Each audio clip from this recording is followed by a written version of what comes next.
Well, some dogs like to stick their heads out of car windows at 80 miles an hour. Some people like to skinny dip in thunderstorms. And some meteorologists like to get as close as they can to monster tornadoes.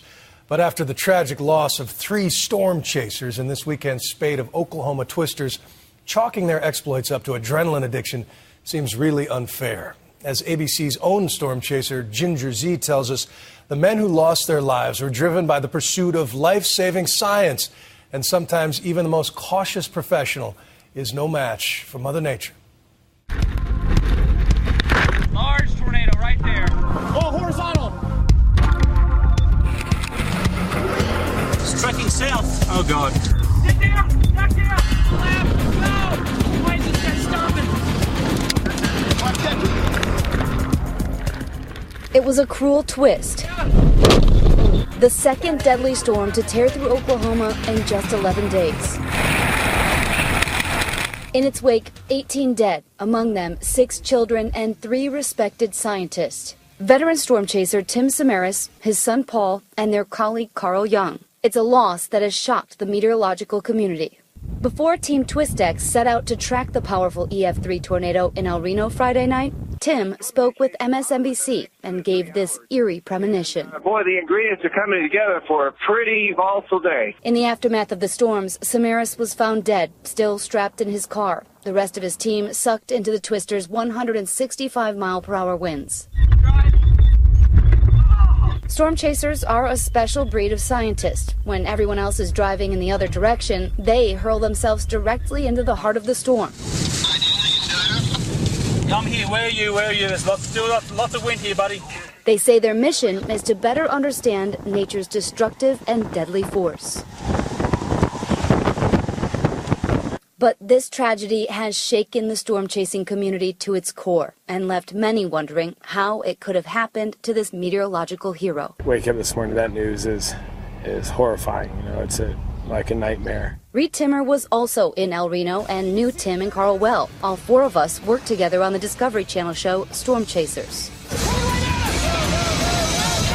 We knew Tim as one of the most cautious chasers in the business. There's something that doesn't make sense because he knew exactly what he was doing and he's always been controlled and safe, and it just doesn't make sense. Something is not right. Tim was a true pioneer in the field who devised technology that continues to help us measure and predict tornadoes. His quest to learn and inform always inspired him to give chase. Oh my God, that was huge! I had the honor of joining Tim on a recent expedition to study his other love, lightning. Oh, look at that. That was beautiful. The problem is everybody's, oh, geez, Tim, it's really easy. Just get in your car, go hear a rumble of thunder, go park up next to it, you're in. Well, it's not that easy. Sometimes it's almost as difficult chasing a tornado as it is a good lightning storm.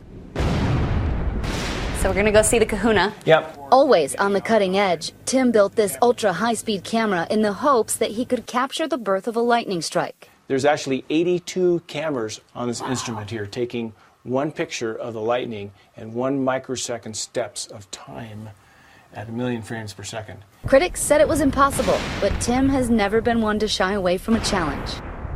I'm not going to give up until this is done, especially with the naysayers telling me this can't be done.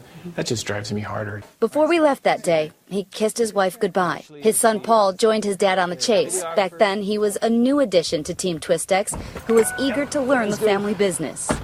In all, we covered 4 states on our journey, more than 800 miles with plenty of pop and drop disappointing storms. Yeah, this storm kicked out several lightning strikes. They were probably about 5 minutes apart.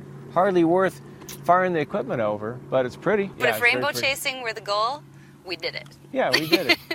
Yeah, we scored the F5 in rainbows. Yeah, we did. But then, just as dark settled in, we got lucky. Oh my God, oh my God.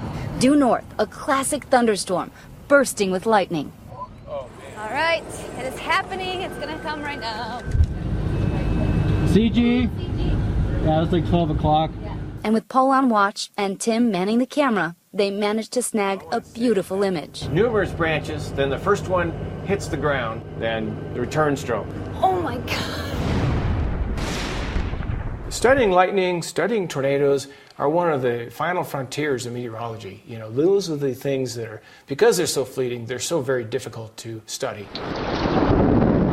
You have to get up close and you have to collect imagery, you have to collect data to feed these models, and maybe a computer prediction model can actually tell you down the road how much lightning in particular thunderstorms can generate. It's that philosophy to get close to storms that drives meteorologists like us to keep chasing despite the obvious risk. But now, some say Tornado Alley is saturated with an increasing number of untrained, uneducated storm chasers.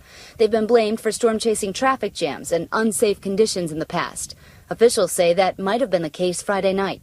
I think it's probably really the amateur storm chasers that cause more of an issue, because we've got a lot of people that need to be out there, the first responders, news organizations, and legitimate storm chasers that are trying to get information out. But legitimate storm chasing scientists like Tim and Reed Timmer aren't just after the thrills. In 2007, Timmer captured this breakthrough video in Ellis County, Oklahoma, and freeze it. Right there, those are essentially smaller tornadoes inside the bigger tornado, called suction vortices. Before this video, scientists had suspected they exist, but had no exact proof. And then there's Tim's turtle probe that he would bravely put in the path of storms. In 2003, it measured the biggest pressure drop ever recorded in the heart of a tornado. Incredibly valuable data for a generation of engineers. Ultimately, his goal was actually saving lives through the technology that he's been able to develop. Jim Samaras takes solace in the fact that his brother, his nephew, and their colleague Carl all died doing what they love. The biggest thing that he could have done was he gave his life for others. Oh, look at that. That was beautiful. For Tim, it was a wide-eyed, enthusiastic kind of passion that fueled his every chase. I don't know how many storms I've seen in my lifetime, but every single one of them, I still get pretty excited. The little boy in me just wants to come out here and just watch and stare. For Nightline, I'm Ginger Z in El Reno, Oklahoma.